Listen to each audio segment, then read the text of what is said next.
दोस्तों दिनांक थी 17 नवंबर 1913। राजस्थान और गुजरात क्षेत्र में स्थित माना भील की धरती मानगढ़ पहाड़ी पर एक जनसभा में राजस्थान समेत मध्य प्रदेश, गुजरात और महाराष्ट्र के 50,000 से भी अधिक की तादाद में भील आदिवासी एकत्रित हो रहे थे। इस जनसभा को गोविंद गिरी और सरदार पूंजा भील के नेतृत्व में आयोजित किया जा रहा था, जिनका उद्देश्य ब्रिटिशों की गुलामी में रहकर देसी रियासतों द्वारा जो किसानों और मजदूरों पर जुल्म किए जा रहे थे उनके खिलाफ आवाज़ उठाना था।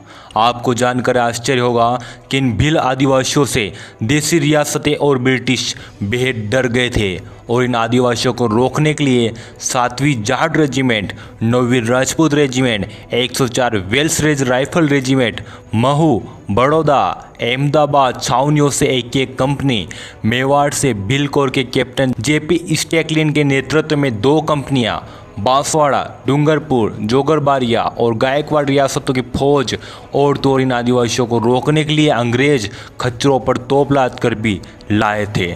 लेकिन फिर भी अंग्रेजों और देसी रियासतों के लाख कहने पर भी आदिवासियों ने उनके सामने घुटने नहीं टेके। ये आदिवासी निहत्थे जरूर थे लेकिन कमज़ोर नहीं। अंग्रेजों ने ताबड़तोड़ गोलियां बरसाई और इस घटना में 1500 से भी अधिक भील आदिवासी मारे गए। उस दिन अंग्रेजों और उनकी चमचे बनी देसी रियासतों ने मानगढ़ की भूमि को आदिवासी के खून से सींचा था। अंग्रेज चले गए, रियासतों की फौज चली गई, लेकिन उन शहीदों के मृत शरीर बारिश में वहीं पड़े पड़े सड़ गए और गिद्ध उनको नोच नोच कर खा गए। दोस्तों, खून से लिखी हुई कहानी है यह मानगढ़ की कहानी है। दोस्तों, आइए हम इतिहास के पन्ने पलटना शुरू करते हैं और चलते हैं पुराने दौर में। जब ब्रिटिश भारत आए तो वे व्यापार करने के उद्देश्य से आए थे, लेकिन धीरे धीरे उन्होंने भारत में शासन करना शुरू कर दिया। प्लासी और बक्सर के युद्ध के बाद तो ब्रिटिशों का राज रोकने वाला कोई माइकेलाल हुआ ही नहीं था। चूँकि अब भारत की देसी रियासतों को भी अपना राज कायम रखना था, इसलिए उन्होंने अंग्रेजों के साथ समझौते और संधियां कर ली और अंग्रेजों के साथ मिलकर उन भारतीय रियासतों के ही राजा भारत की ही जनता पर तरह तरह के टैक्स लगाकर अपने ही देश के नागरिकों को ही प्रताड़ित करते रहे। मानगढ़ का अतीत भी कुछ ऐसा ही है। भील बाहुल्य बांसवाड़ा जिले पर राजा बांसिया भील राज किया करते थे। उनके बाद यह राजपूतों और मुगलों से होता हुआ ब्रिटिशों के पास चला गया। इस क्षेत्र में अधिकांश आबादी भील आदिवासियों की है जो स्वच्छंद जिंदगी जीते हैं, लेकिन ब्रिटिश साम्राज्य और देसी रियासतों के बीच हुए समझौते से इन आदिवासियों पर तरह तरह के टैक्स लाद दिए गए। यहाँ के किसानों, मजदूरों पर बेकारी प्रथा समेत कई अत्याचार किए गए। आम जनता को बंधुआ मजदूर बना दिया गया। इन्हीं लोगों में गोविंद गिरी भी थे जो पढ़े लिखे व्यक्ति थे। गोविंद गिरी का जन्म डूंगरपुर जिले के वेरसा गांव के बंजारा परिवार में हुआ था। उन्होंने 1880 में लोगों को जागरूक करने के लिए आंदोलन चलाया। उन दिनों स्थानीय ब्रितानी हुकूमत और देसी रियासतों के टैक्स, बेकारी प्रथा यानी बिना वेतन के काम समेत कई अत्याचारों से आम जनता जूझ रही थी। सरदार पूंजा भील, जो कि तत्कालीन सतरामपुर स्टेट के डूंगर क्षेत्र के प्रमुख थे और वे पढ़े लिखे व्यक्ति थे। दरअसल मानगढ़ के आंदोलन में हम सरदार पूंजा भील को गरम दल के नेता कह सकते हैं। सरदार पूंजा भील और गोविंद गिरी भील राज स्थापित करना चाहते थे। इनका कहना था कि गुजरात और राजस्थान क्षेत्र में पहले भील राजा का ही राज था और अब वे दोबारा भील राज स्थापित करके ही रहेंगे। इनके कथनों से तत्कालीन देसी रियासतें घबरा उठी थी, क्योंकि भील कभी भी उनकी रियासतों पर कब्जा जमा सकते थे। इसलिए उन्होंने अंग्रेजों को भीलों के खिलाफ हथियार उठाने के लिए कहा। मानगढ़ आंदोलन में जहां गोविंद गिरी शांतिपूर्वक आंदोलन कर रहे थे, वहीं सरदार पूंजा भील उग्र आंदोलन कर रहे थे। उन्होंने 31 अक्टूबर 1913 को सतरामपुर स्टेट के दाहोद क्षेत्र के पुलिस थाने पर अपने भील साथियों के साथ आक्रमण किया और वहां दरोगा गुल्प मोहम्मद को मार दिया और एक हेड कांस्टेबल और कांस्टेबल को बंदी बना लिया था। सरदार पूंजा भील ने सतरामपुर के राजा के खिलाफ प्रतापगढ़ किले पर हमला भी किया। साथ ही साथ उन्होंने बांसवाड़ा रियासत के खिलाफ युद्ध छेड़ा था। मानगढ़ आंदोलन में गोविंद गिरी ने 1880 में लोगों को जागरूक करने के लिए आंदोलन चलाया। साल 1883 में उन्होंने संप सभा की स्थापना की। इस सभा की पहली बैठक 1903 में हुई थी। संप का अर्थ एकता बनाए रखना था। गोविंदगिरी की मुहिम को भगत आंदोलन कहा गया। गोविंदगिरी ने आदिवासियों को शराब और बुरे व्यसनों से दूर रहकर स्वच्छ और शिक्षा ग्रहण करने के लिए प्रेरित किया। गोविंदगिरी और सतरामपुर के डूंगर क्षेत्र के भील सरदार पुंजा भील, इन दोनों के साथ कई स्थानीय भील आदिवासी जुड़ गए और देखते देखते भीलों ने शराब और बुरे व्यसनों को छोड़ने लग गए। धीरे धीरे शराब की बिक्री कम होने लगी, जिससे देसी रियासतों को शराब से मिलने वाली आमदनी कम होने लगी। भील जागरूक होते चले गए और देसी रियासतों को लगने लगा कि गोविंदगिरी भील सरदार पुंजा वापस भील राज्य स्थापित करने की योजना बना रहे हैं। राजस्थान और गुजरात की सीमा में मानगढ़ पहाड़ी स्थित है। वर्तमान में मानगढ़ पहाड़ी का 80% हिस्सा राजस्थान में और 20% हिस्सा गुजरात में आता है। नवंबर माह में ही गोविंदगिरी और सरदार पुंजा भील के नेतृत्व में यहाँ एक बड़ी जनसभा होने वाली थी। नवंबर 1913 की शुरुआत से ही मध्य प्रदेश, गुजरात, राजस्थान और महाराष्ट्र के भील आदिवासी यहाँ एकत्रित होने लगे थे। धीरे धीरे इस पहाड़ी पर करीब 50,000 भील आदिवासी जुट गए। वे केवल गोविंदगिरी और सरदार पुंजा भील की अध्यक्षता में होने वाली संप सभा में शामिल होने के लिए आए हुए थे, लेकिन देसी रियासतों को लग रहा था कि वे इस क्षेत्र में दोबारा भील राज्य स्थापित करने के लिए एकत्रित हुए हैं और वे मिलकर रियासतों पर हमला करने की योजना बना रहे हैं। उनके द्वारा ब्रिटिशों को भीलों के विरुद्ध भड़काया गया। तब इन भीलों को रोकने के लिए 7वीं जाट रेजिमेंट, 9वीं Rajput regiment, 104 Wells rifle, Mhow, Baroda, Ahmedabad की छावनियों से एक कंपनी, बांसवाड़ा, डूंगरपुर, जोगरबाड़िया, गायकवाड़ रियासतों की फौज और मेवाड़ भील कोर के कैप्टन जेपी स्टैकलिन के नेतृत्व में 2 कंपनियां समेत देसी रियासतों की बहुत बड़ी फौज, जिनकी तादाद लगभग 1500 सिपाहियों से भी अधिक थी। साथ ही साथ इन आदिवासियों को रोकने के लिए ब्रिटिश लोग अपने साथ खच्चरों पर तोप लाद कर भी लाए थे। भीलों ने पहले तो इन सिपाहियों को पहाड़ी पर चढ़ने भी न दिया। बाद में एक भील पहाड़ी से गुरु गोविंद का संदेश लेकर ब्रिटिश अफसर के पास आया, जिसमें संदेश था कि पहाड़ी पर भील एक सामान्य सभा में एकत्रित हुए, जिनका उद्देश्य किसी के भी खिलाफ बगावत करना नहीं है।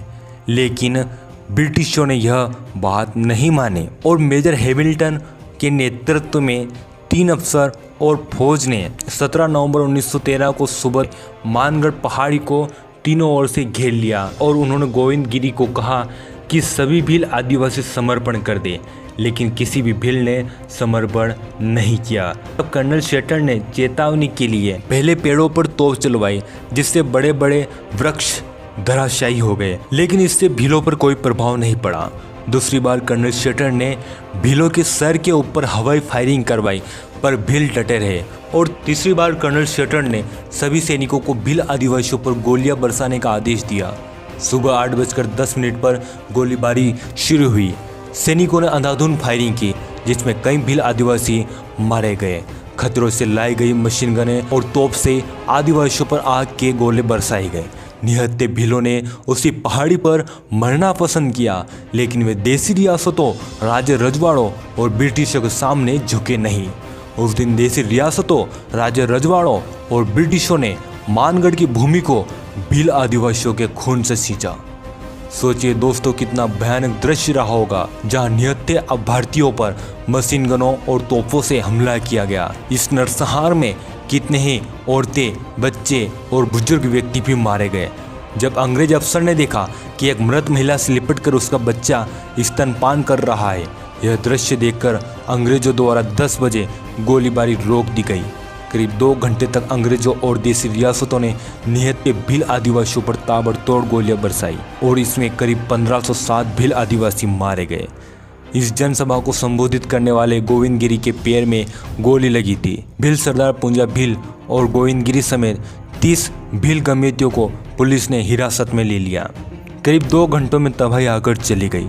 घायलों को उनके परिजन उन्हें जैसे तैसे सुरक्षित स्थान की तरफ लेकर गए। जो मर गए उनमें से कुछ को सेना ने वहीं जमीन में गाड़ दिया और कुछ को वहीं छोड़ दिया। अंग्रेज चले गए, चाटुकार रियासतों की फौज भी चली गई, खच्चर भी चले गए।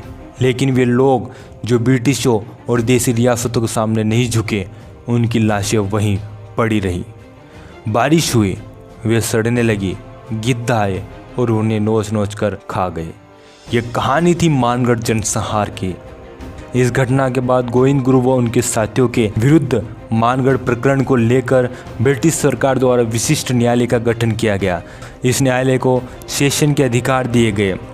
विशिष्ट न्यायालय के न्यायाधीशों के रूप में 2 ब्रिटिश अधिकारी फ्रेडरिक विलियम एलिसन ICS सहायक न्यायाधीश एवं अतिरिक्त सेशन न्यायाधीश बेलगांव और मेजर दू अगस्टस केप्पलघुग जैसे भारत सरकार के राजनीतिक अधिकारी थे। इन दोनों को उक्त विशिष्ट न्यायालय के न्यायाधीश नियुक्त किया गया। उच्च संभाग बम्बई राज्य के आयुक्त को हाई कोर्ट के अधिकार देकर इस प्रकरण की अपील की सुनवाई के लिए अधिकृत किया गया और इनके बाद भील सरदार पूंजा को काला पानी की सजा हुई और गोविंद गुरु को अहमदाबाद जेल में रखा गया।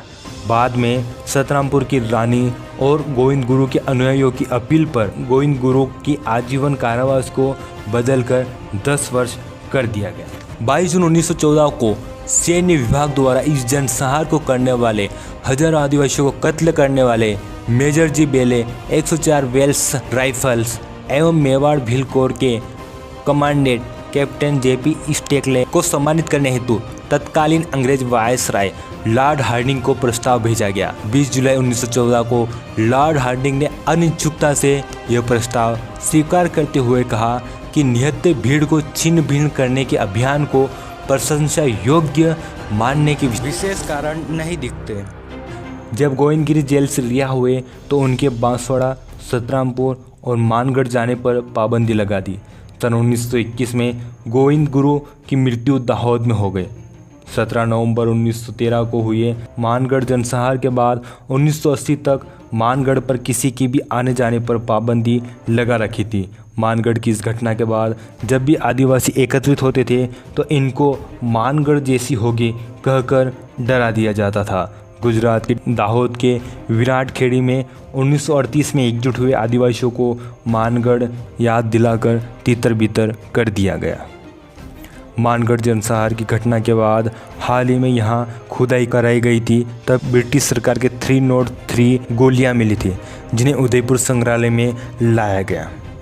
मानगढ़ जनसंहार की घटना के करीब 8 दशक बाद राजस्थान सरकार ने नरसंहार में मारे गए सैकड़ों लोगों की याद में 27 मई 1999 को शहीद स्मारक बनवाया, जिससे मानगढ़ को दोबारा पहचान मिली और अब यह राष्ट्रीय स्मारक घोषित हो चुका है। मानगढ़ जनसंहार को राजस्थान जलियांवाला बाग हत्याकांड कहा गया। यहाँ आज भी आदिवासी लोग आते हैं और अपना अतीत याद करते हैं।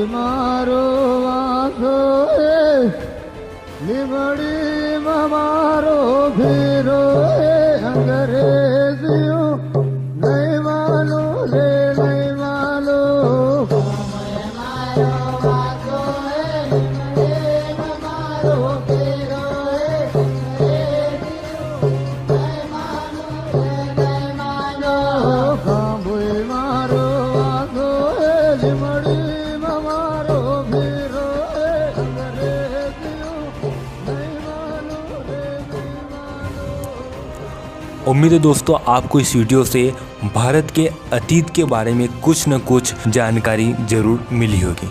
उम्मीद है आपको ये वीडियो पसंद आया होगा। इस वीडियो को लाइक कर दें और अधिक से अधिक शेयर करें। आप हमारे चैनल सब्सक्राइब कर ऑल नोटिफिकेशन चालू कर लें। आपका कीमती समय देकर यह वीडियो देखने के लिए धन्यवाद।